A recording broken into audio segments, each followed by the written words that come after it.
Welcome to Club Corner. I'm your host, Jane Bradstreet, and today we are joined by Residential Hall Association Amber Sisson. Thank you for joining us today, Amber. Thank you for having me. Well, let's start off with what inspired you to get involved with RHA, and how did this experience been so far? So I first started out by my friend becoming the president. So I decided to become part of her e-board because, of course, being a supportive friend. But then I stayed because I loved hosting and planning the events that we produced. So I love that. Well, from your perspective, what are some key issues or concerns that students living in the resident halls have brought to RHA's association this year?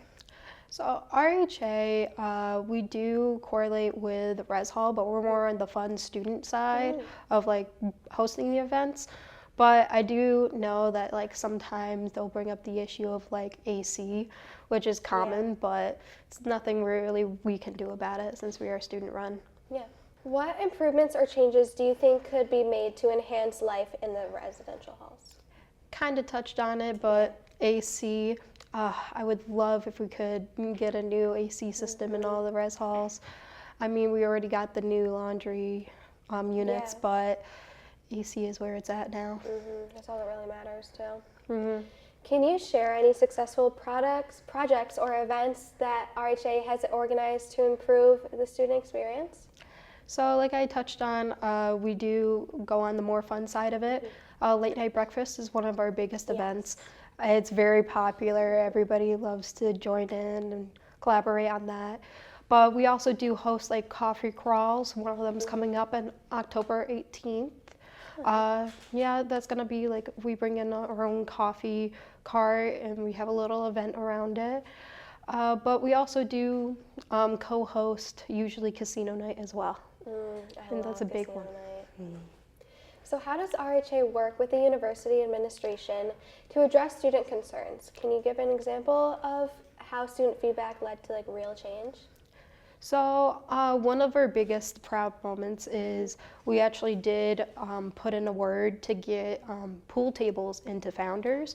So that's why the pool tables are now in Founders, because they decided to redo the ones in Michael House. So that was one of our efforts that we were like, okay, let's give back to the student community. I love that. So what are like some of the biggest challenges that you face as secretary? I think one of the biggest challenges is the misconceptions around it. Yeah. So like there are two factions, I like to say. RAs are more on the actual res hall like concerns and other like building the communities in the res halls.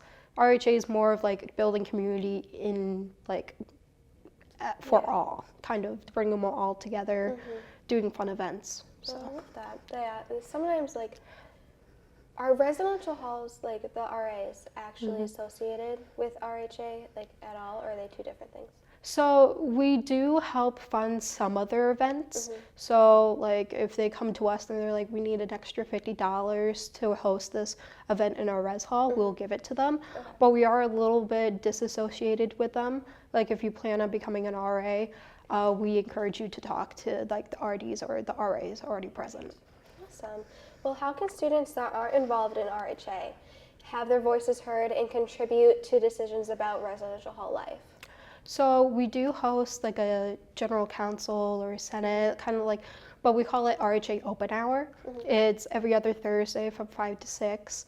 It's where you can go in and you can give us like requests about events. You can, we will tell you about the events we're currently thinking of and you can put your input on it. But we also do open discussion at the very end for like just any kind of like problems or concerns or anything you do have. Awesome. So what are your goals for the future of RHA, and how do you see it evolving to better serve students? So recently we've been focusing on what our students actually want. It's one thing for the e-board to want it, it's another thing for the student community to want it. So like at Involvement Fest, we'll host like raffles of like, give us a program idea, and in turn we'll give you like a raffle basket or a trip to the bookstore, something that's like thank you for the idea. And actually that's how the coffee crawl started. It was a student idea at Involvement Fest and we implemented that. Awesome. I like how just involved students can be, even if they don't really know it. I think that's important because sometimes they're like, oh, I don't want to do this, but then they are doing it even if they don't think they are. So how can students benefit from joining RHA both personally and then professionally as well? I think personally it allows you to collaborate more effectively. I know personally I used to be more of like an introverted kind of person, like I'll stay to myself. But like being a part of RHA has opened me up to being able to discuss ideas more, or being able to like be in a collaborative setting and actually voice my concerns. That's also going to help you professionally because you got to work with a ton of people in your field. It'll help. Awesome. And for students considering joining RHA, what are some ways to encourage them to get involved? Well, not only do we encourage RHA Open Hour, but we also do encourage go to some of our events. We usually do have like some way that somebody will talk to you about joining our Instagram or joining like RHA Open Hour or something like that. I know that one of our current e-board members was very involved in not only our club activities but open hour, and now they're on our e-board this year because of how dedicated they were. So. That's amazing. Well, Amber, it's been such a pleasure speaking with you today. And for everyone listening, if you're interested in getting involved with RHA or having your ideas on how to improve residential hall life, do not hesitate to reach out because your voice matters. Thank you again for joining us, and until next time, this is Jane Bradstreet signing off from Club Corner. Have a great day, everyone.